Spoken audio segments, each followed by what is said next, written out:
Assalamualaikum warahmatullahi wabarakatuh.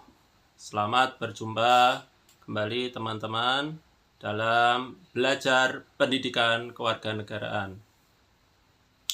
Nah, teman-teman semua, pendidikan kewarganegaraan atau civic education di Indonesia dinilai belum berhasil dalam membentuk warga negara yang ideal. Salah satunya adalah elit politik dan pemerintahan yang memiliki karakter dan integritas moral yang selaras dengan kepribadian bangsa.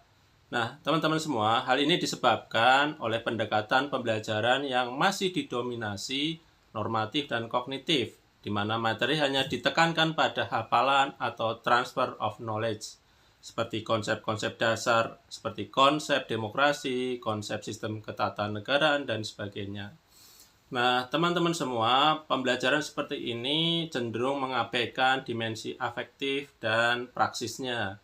Padahal kompetensi kewarganegaraan seperti tanggung jawab, integritas, dan etika publik tidak cukup hanya diajarkan, melainkan harus dihidupkan dalam kebiasaan dan dalam pengalaman yang nyata. Nah, seorang pakar pendidikan kewarganegaraan di Indonesia menjelaskan bahwa pendidikan kewarganegaraan masih bersifat transfer of knowledge yang belum menyentuh pada ranah penghayatan dan pengamalan nilai, sehingga tidak mampu mencetak warga negara yang aktif, kritis, dan berkarakter yang sangat kuat. Nah, teman-teman semua, akibatnya banyak lulusan sistem pendidikan nasional yang mengetahui nilai-nilai demokrasi secara teoritis, tetapi tidak memiliki komitmen moral untuk menerapkannya saat terlibat dalam proses politik dan pemerintahan. Teman-teman semua, lebih lanjut, penilaian tentang kegagalan ini juga diperparah oleh minimnya keteladanan dari pemimpin publik ketika masyarakat, khususnya generasi muda, melihat bahwa elit politik justru sering terlibat dalam praktek-praktek seperti korupsi, penyalahgunaan wewenang, dan politik yang transaksional. Maka nilai-nilai yang diajarkan di ruang kelas menjadi kehilangan makna dan hampa. Nah, teman-teman semua, seorang tokoh pendidikan juga menyampaikan bahwa pendidikan karakter tidak akan efektif tanpa didukung oleh lingkungan yang sosial dan institusional yang konsisten, termasuk dalam hal perilaku pemimpin dan kebijakan publik atau public policy-nya. Nah, pendidikan tidak dapat berdiri sendiri dalam membentuk karakter tanpa dibarengi oleh keteladanan sosial politik yang nyata dari pemimpin bangsa.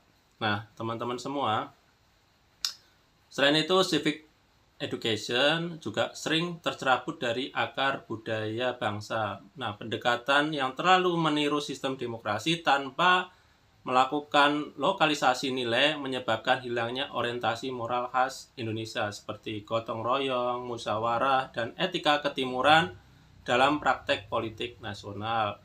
Prof. Kailan menyampaikan bahwa pendidikan kewarganegaraan harus berlandaskan pada nilai-nilai filosofis Pancasila yang mampu menumbuhkan watak kebangsaan yang utuh.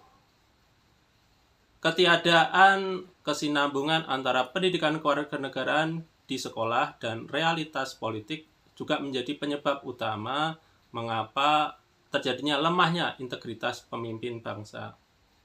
Nah, teman-teman semua, demikian kegagalan civic education tidak hanya bersumber dari sekolah, tetapi juga dari ekosistem politik dan sosial yang tidak mendukung terwujudnya nilai-nilai kewarganegaraan, kompetensi kewarganegaraan dalam tindakan nyata. Oleh karena itu, diperlukan adanya reorientasi pendidikan kewarganegaraan secara menyeluruh dengan mengedepankan internalisasi nilai, keteladanan pemimpin, kontekstualisasi budaya bangsa, dan integrasi antara pendidikan dan praktek politik yang sehat. Nah, teman-teman semua, civic education yang berhasil tidak hanya mencetak warga negara yang tahu hak dan kewajibannya semata, tetapi juga melahirkan pemimpin-pemimpin yang berintegritas, jujur, dan mengabdi demi kegiatan publik. Demikian salah satu analisis mengapa pendidikan kewarganegaraan belum maksimal dalam membentuk elit politik dan pemerintahan yang berintegritas dan berkarakter. Sampai jumpa di pertemuan-pertemuan berikutnya. Wassalamualaikum warahmatullahi wabarakatuh.